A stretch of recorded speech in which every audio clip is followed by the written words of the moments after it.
Along the Louisiana-Texas border, in a stretch of piney woods once so lawless the United States and Spain both refused to claim it, there is a people who were beaten, threatened,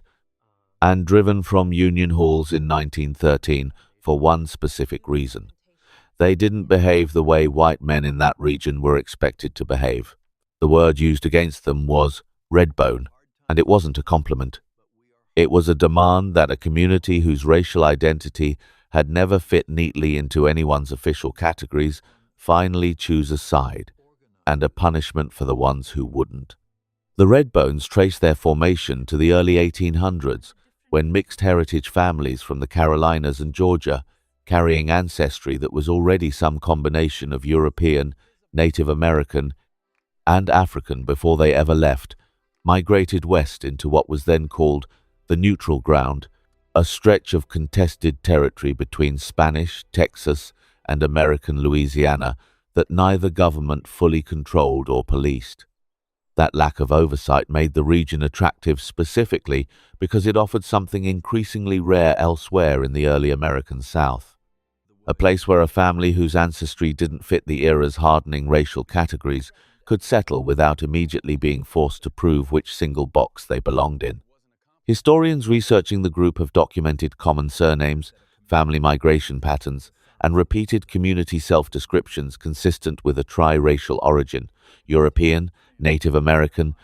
and African ancestry combined, though, unlike some other mixed heritage populations this channel has covered, no single, dedicated large-scale genetic study has been conducted specifically on the Redbone population as its own defined group. That gap matters, and it's worth being direct about it rather than smoothing it over the way some genealogical content does. The clearest genetic evidence connecting to Redbone ancestry comes indirectly through documented family and surname overlap with the Melungeon population researchers have studied more thoroughly. Since historical accounts describe Redbone families migrating to Louisiana, specifically from the same Carolina and Virginia mixed heritage communities, the Melungeon DNA project has traced with much greater genetic precision. The overlap is real and documented by genealogists working across both groups. It is not, however, the same thing as a dedicated genetic study of Redbone families specifically, and this episode isn't going to claim a level of scientific certainty the current research doesn't actually support. Given how thoroughly the Melungeon case demonstrated a specific, testable genetic pattern, you might reasonably expect a closely related population with overlapping family lines and a similar tri-racial reputation to show the same clear result if someone ran the equivalent study. Before we get into why that study hasn't happened yet, it's worth sitting with what we can say with confidence versus what remains genuinely open. The historical persecution is not in question. The 1,913 Louisiana timber industry conflict researchers now call the Lumber War produced extensive documentation of company gunmen and strikebreakers using the term Redbone specifically to target workers, including Union leader Arthur Lee Emerson, who was beaten nearly to death and labeled a Redbone by the men who attacked him, despite the term originally describing ancestry rather than political affiliation. A 1,913 magazine account describes Union members quitting specifically because they, in their own words, couldn't stand for the Redbones that were running it, evidence that the racial slur had become fully entangled with labor politics, used as a weapon against anyone who wouldn't conform to the racial and social behavior expected of white workers in the region. Here's a question worth sitting with, because it's the honest center of this episode. If the historical persecution based on presumed mixed ancestry is this well documented, why has the specific genetic composition of that ancestry never been directly tested the way the Melungeon populations was? Part of the answer likely comes down to the same pattern this channel keeps finding elsewhere: smaller, more geographically dispersed populations without a single organized research champion, comparable to what the Melungeon DNA project had in dedicated genealogists like Jack Goins and Roberta Estes, tend to wait far longer for dedicated scientific attention, regardless of how well documented their historical experience already is. If a population with this much documented historical persecution still hasn't had its own specific ancestry tested at the level Melungeon families have, that's exactly the kind of research gap worth flagging. So tell us in the comments if you have Redbone family history yourself, because a properly organized DNA study of self-identified Redbone families is precisely the kind of project that starts with exactly this kind of community interest and genealogical documentation coming together first. There's a further layer to this story worth treating honestly, because it complicates any simple narrative about the community's own relationship to its African ancestry specifically. An ethnographic study analyzing contemporary Redbone heritage communities, including the Louisiana non-profit-run Redbone Nation online community, found that discussions of ancestry within the group prioritize Native American lineage in roughly a third of documented conversations, while African ancestry is comparatively downplayed, a pattern researchers link directly to the lingering historical stigma, the 1913 Lumber War, and decades of similar persecution attached specifically to blackness in that region. This isn't a criticism of the community.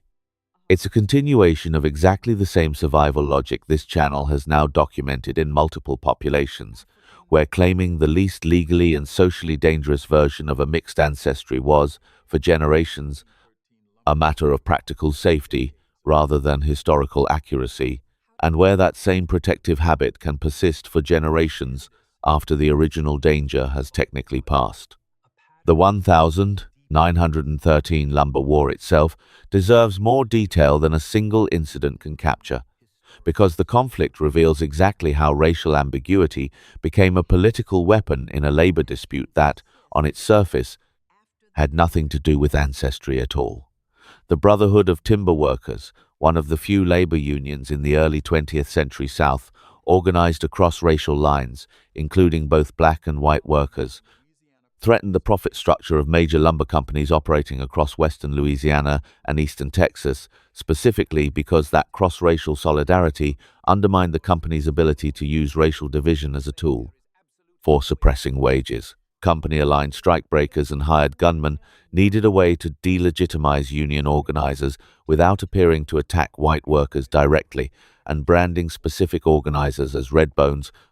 implying hidden non-white ancestry, allowed company forces to justify violence against them using exactly the same racial logic the broader Jim Crow South already relied on, without needing to prove anything about the target's actual family history.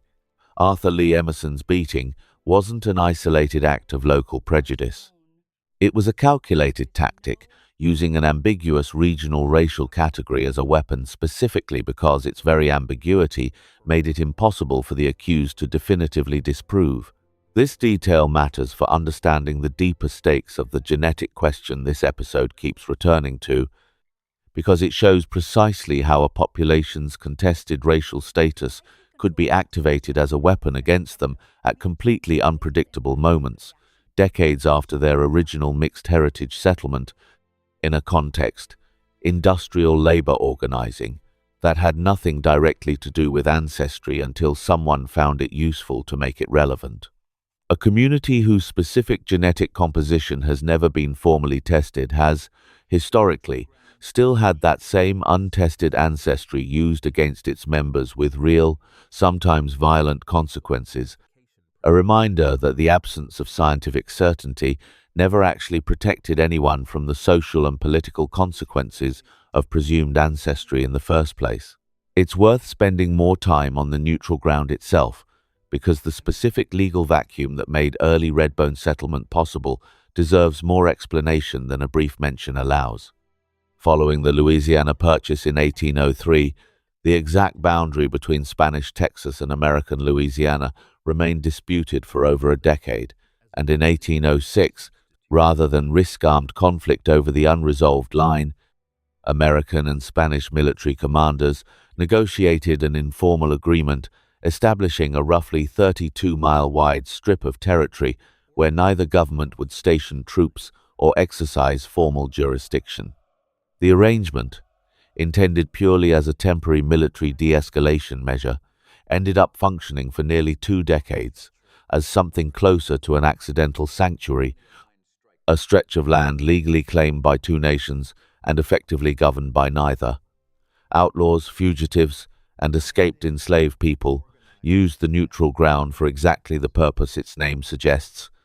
but so did families whose mixed ancestry made them targets for increasingly rigid racial classification laws just beyond its borders. For a population actively trying to avoid being forced into a single legal racial category, a zone with no functioning government to enforce those categories in the first place was, for a while, close to ideal. That advantage didn't last. When the boundary dispute was formally resolved in 1819 through the Adams-Ons Treaty, the neutral ground's unique legal status disappeared, and the same racial classification pressures the original settlers had been avoiding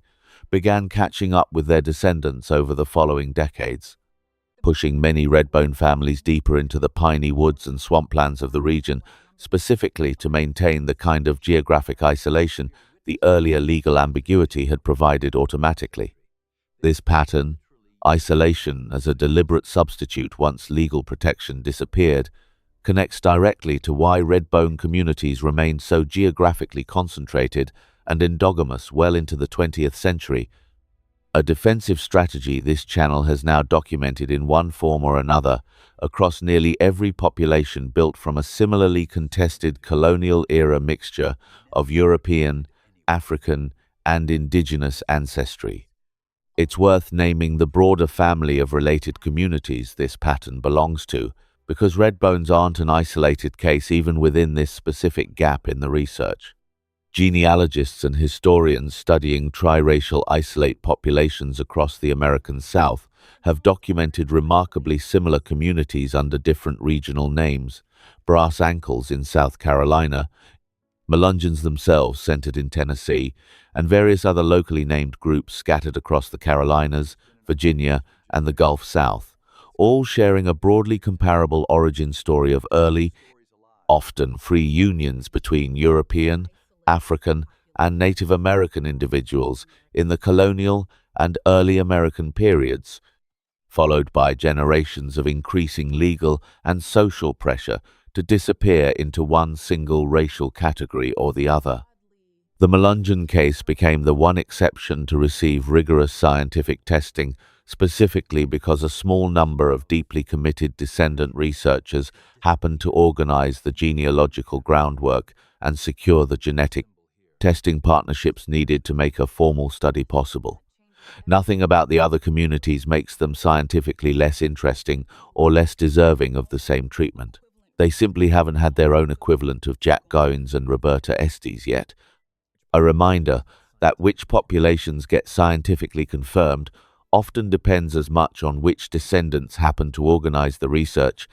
as it does on which stories are actually true. For Redbone descendants today, identity work continues primarily through community-driven genealogical research rather than through the kind of formal academic genetic study that finally settled the Melungeon question. Family history projects, shared surname databases, and community organizations work to document specific family lines, migrating from the Carolinas through the neutral ground into present-day Louisiana and Texas, building the same kind of documentary foundation that, in the Melungeon case, eventually made a definitive genetic study possible once enough interested descendants and researchers connected their work together. What the Redbones add to this series is something this channel doesn't get to say often, an honest acknowledgement that not every population's story has reached its scientific ending yet. The historical persecution is documented. The triracial family history is well established through genealogy, even without a dedicated genetic study to confirm its exact proportions. What's still missing is the same kind of definitive genetic testing that turned the Melungeon case from oral tradition into settled science, a gap this community, and the researchers who might eventually close it, haven't filled quite yet.